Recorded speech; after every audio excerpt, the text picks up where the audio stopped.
Hey guys, I'm Joe Theo with Vid Authority. I wanted to talk about thumbnails, why they're important, just how important they are, and what you can do to make them more appealing so people click on them. Now, believe it or not, I've actually heard people argue that thumbnails aren't that important, they don't really make a difference, and you know what? I'm sorry, but you're dead wrong. Thumbnails are wildly important. Think of it this way. What are the two reasons someone is going to click on a video at all? The title and the thumbnail. Those are the only two things you see no matter what. On YouTube, the title and thumbnail are always shown together. If you see a video being promoted, you're always going to see the title and the thumbnail. You don't always see the description, but it's still important to do description because sometimes you see the first 3 lines, but we're sticking with thumbnail for this video. Now, the reason that thumbnails are so important is because it helps tell the story and preview what the video is going to be about for viewers. You might think that just having a screenshot of part of the video as the thumbnail would do that, but it really doesn't, because in the thumbnail, to tell a true story, you kind of have to think a little bit deeper. Take, for example, if I just had a frame like this as the thumbnail of the video. Would anyone really click on it? I mean, sure, you see me sitting in a chair, but besides the title, what does that really tell you about the video at all? Nothing. Whereas a lot of times what you'll see is just my face, and I'll have a facial expression that kind of relates to what the video is about. If it's a question, I might do something like this. If it's kind of a surprising video, I'll go like that, something like that. Putting your face in a video is actually a really great tip that I've found. The brain naturally focuses more on faces, so if you have a face in the video, that's kind of a tip you can use to attract more eyeballs to that video. But of course, it's not necessary. That's just something I do. In general, what you want to do is just have the thumbnail tell more of the story, complement the title. And another thing you want to do is have high contrast thumbnails. What does this mean? Basically, in a nutshell, what you want to do is have bright colors and complementary colors together if you can. Look at a color wheel. You got red and green, opposite sides. If you put them together, then they really complement each other. It's going to draw the eye to that.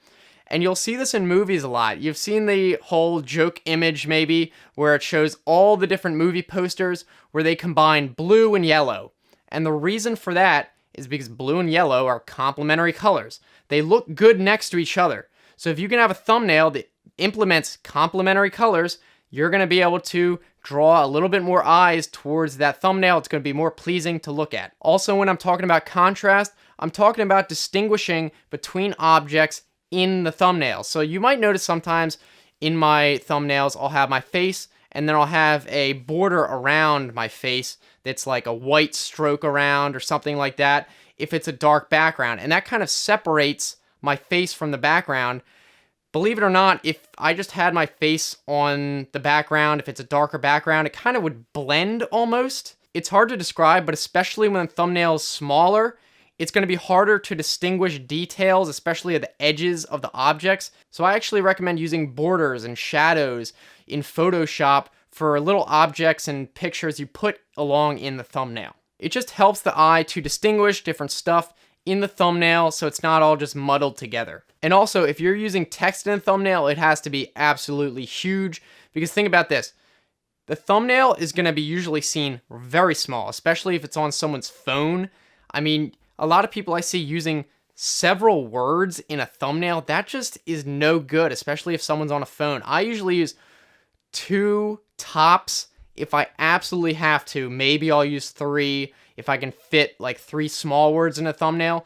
But usually I just put 1 big word. And by big, I don't mean long words because those obviously can't be stretched. I literally mean big fat words that are bold. And in that sense, short words are actually a lot better because you can expand them more without clipping off the side. And again, the contrast comes back with the text.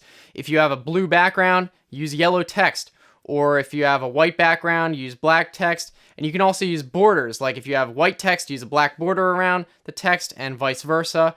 Just think about complementary colors. Look at which colors really contrast with each other, which look really sharp against each other, which draw the eye. Some of my favorites are red and bright green. Pro tip, if you didn't know this already, bright green, also known as chartreuse, is the color that is most visible to the human eye because your eyes are most sensitive to green wavelengths. So a very green color is more sensitive. It's going to draw eyes, so you can use that tip in your next thumbnail maybe. But definitely don't overuse it, or else your channel's just gonna blind everybody when they go through the thumbnails. I'm sure a lot of you are thinking this is definitely not all necessary, and you're right, it's not. You don't have to use high contrast, complementary color. You don't have to worry about all that. You're gonna naturally kind of figure out what a good thumbnail looks like just through experience.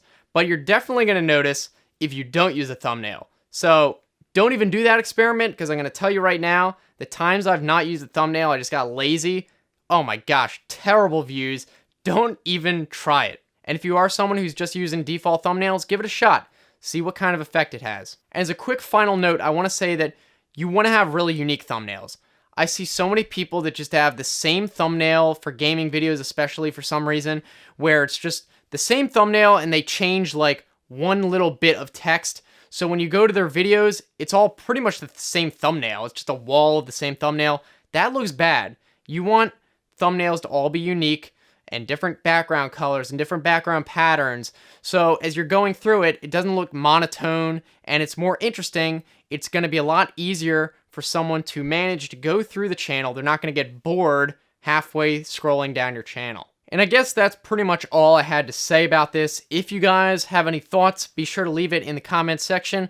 I always read them. And you can also like the video if you found it helpful, because that way I know to make more videos like this. If you want to check out some other videos, those will be on the right hand side. You can either click them or look in the description for the same link, such as if you're on a phone. And be sure to subscribe. I try to make new videos 3 times a week, so it should be worth it. And as always, I look forward to hearing from you guys, so thanks for watching. I'll see you next time. Have a good one.